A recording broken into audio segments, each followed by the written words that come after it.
This phone has really surprised me.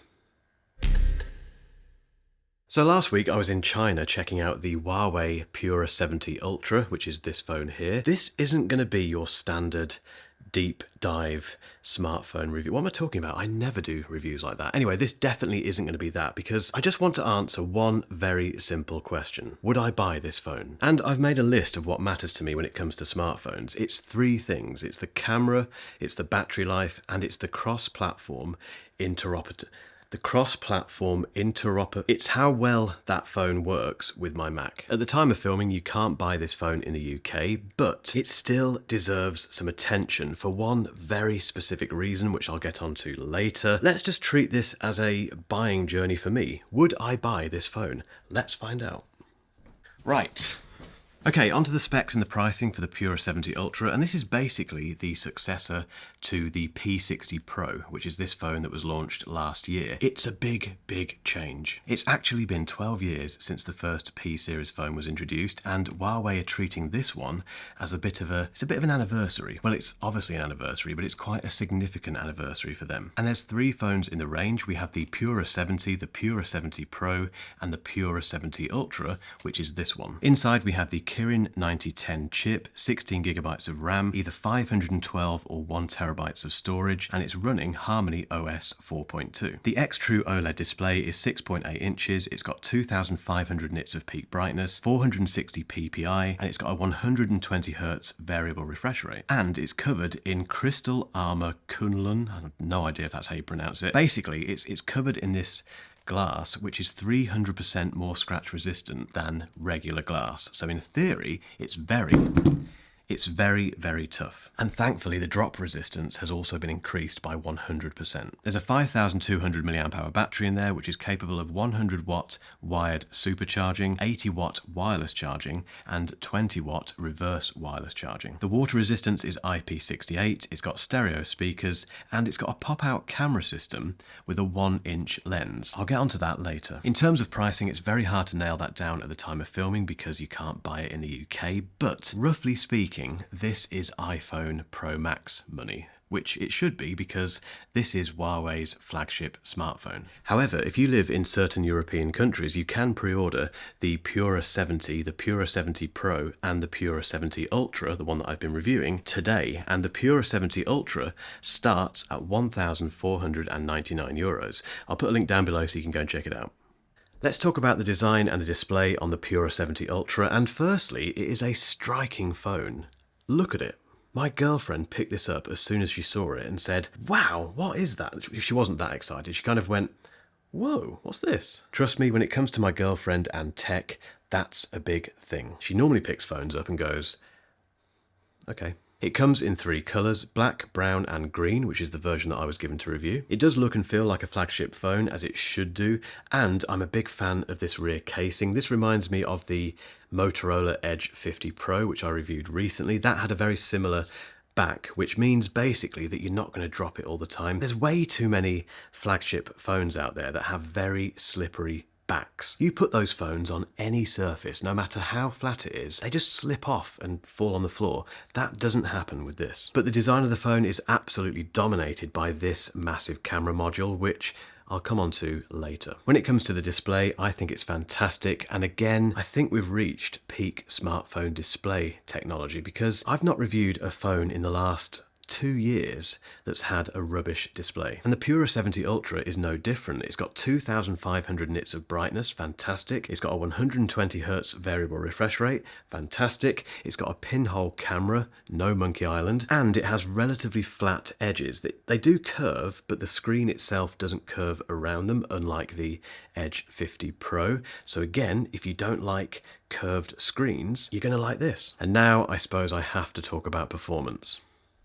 You may have noticed that when I listed the things that matter to me about smartphones, none of them were about performance. And that's for one very good reason, and it's the same reason that I gave you about displays a moment ago. I can't think of a phone in the last 2 or 3 years that I've reviewed and used consistently that has been rubbish. And this is based on everyday regular use. I don't game on my phones. I don't sit there running benchmarks because Why? I just use them for email, for checking social media, for Googling stuff, for ordering Ubers, for ordering takeaways. You're getting an idea of how I live my life these days. That's it, really. I'm just a regular phone user.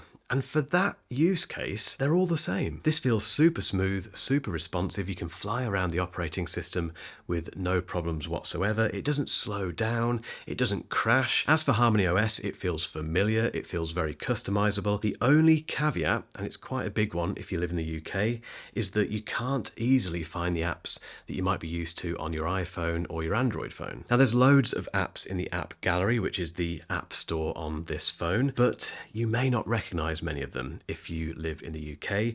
There is a thing called Petal Search, which enables you to find apps outside of the app gallery, and you might have some success in there in terms of finding the stuff that you use. Equally, Google services do not run on this, but again, there are ways around that. You can find them. I won't go into the details on that. It's strewn across the internet. There's loads of people talking about this. Okay, I've kept you waiting. Let's get to the thing that has really surprised me about this phone.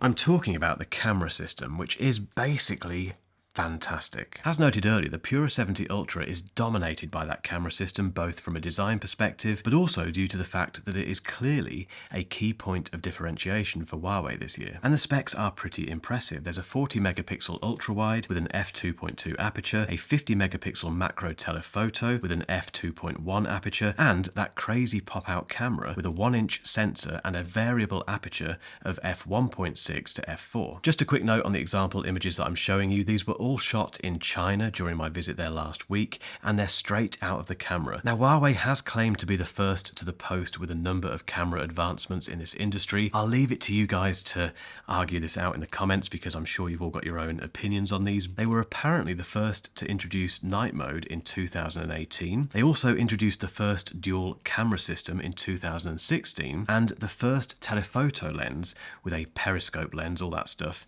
in 2019. This year they're really focusing on that pop-out lens. Again, I don't know if they're first to the post with this. Let me know in the comments. Regardless, the first thing that you need to know is that it makes a noise. Let me try and illustrate this for you. Now, hopefully you heard that. If you didn't, it sounds like a miniature pod bay door opening, which, I'll be honest, I'm here for all day long. And if you're wondering why it's there, it's basically to save space, because that great big 1-inch sensor needs loads of light. It needs a big lens. To have a massive lens poking out all the time would make that camera system even bigger. Now, preempting all of the questions in the comments, it is IP68 water resistant, and they've tested it 300,000 times. How it holds up to water, dust, and scary stuff like sand over the long term does remain to be seen, obviously, but there doesn't seem to be much of a gap around the lens to let stuff in, so I think that bodes well. It's also the industry's first sensor shift optical image stabilization on a 1-inch sensor, and it has an anti-shake boost of up to 67% over the P60 Pro. As for focal lengths, 1x and 3.5x are optical and the rest are digital. I found myself using that 3.5x all the time in China, as much as I'd like it to be 5x optical, because I'm addicted to that on the S24 Ultra and the iPhone 15 Pro Max. That 3.5x is so usable on the Pura 70 Ultra. Even the 10x is pretty usable, and that is completely digital. There's also something called Ultra Speed Snapshot, which basically takes a very fast moving object and makes it sharp. As you can see from this very impressive demo in the Shenzhen Huawei store, this thing was spinning around incredibly quickly, and then with one click of that shutter button and, yes, a tiny bit of processing, bang, it's completely sharp. There's a Master AI button which essentially turns on the AI photography stuff and reveals as you're shooting what it's going to focus on, so things like greenery, blue sky, that sort of stuff. To not put too fine a point on it, guys, I think this might be the best camera system I've ever used on a smartphone. The images this thing throws out are absolutely stunning. They're quite contrasty, and the clarity has definitely been boosted, but that does seem to be the order of the day these days, and, well, I'm all for it. Crucially, the Pura 70 Ultra doesn't saturate colours, and you can rely on it to take the right photo when you want it to. I also love the drama that's in these photos. Dare I say it, it's a little bit pixely, and again, I've said this a lot over the last few months, I do think the pixel photography is inspiring a lot of other manufacturers, which is a very good thing in my book. But for me, these images are super sharp. The shutter speed is fast enough to get the right moment at the right time. It's a brilliant shooter at night as well. Some of the night shots I got with the Pura 70 Ultra are incredible. As for the video quality, again, it's superb. You can get some lovely cinematic footage with this. It shoots up to 60 frames per second. Again, the image is clear, it's sharp, it's detailed, it's not too saturated. The stabilization isn't weird, which is something that happens quite a lot. It's iPhone quality, and that is saying a lot when it comes to video on smartphones. So this is the front-facing camera on the Pura 70. I've not touched anything, haven't touched the video, haven't touched the audio. 4K, 30 frames a second. You can shoot up to 60 frames a second. What do you think? Let me know down below, or to the left or right, wherever the comment section is these days. I am so impressed with this camera system, but again, please let me know what you think about those photos in the comments. Okay, so would I buy the Pura 70 Ultra? Yes. And if we go back to the three things that matter to me when it comes to smartphones, camera system, it absolutely nails that. Battery life is absolutely fantastic as well. The cross-platform interoperability, the ability for this phone to slot into my entire world, that's not quite as, well, that's the challenge. But that's just because of where I live, and that doesn't stop me from saying that this is one of the most technically impressive phones I've ever used. And the camera system, I'm gonna say it, it's the best camera system I've ever used on a smartphone. I've got everything crossed for wider availability of this phone because the Pura 70 Ultra deserves it. If you've enjoyed this video, give me a cheeky thumbs up please, because it really helps the channel. If you haven't hit subscribe yet, please do. And if you've still got some time and you want to see why on earth I've gone from the iPhone 15 Pro Max to the S24 Ultra, keep watching.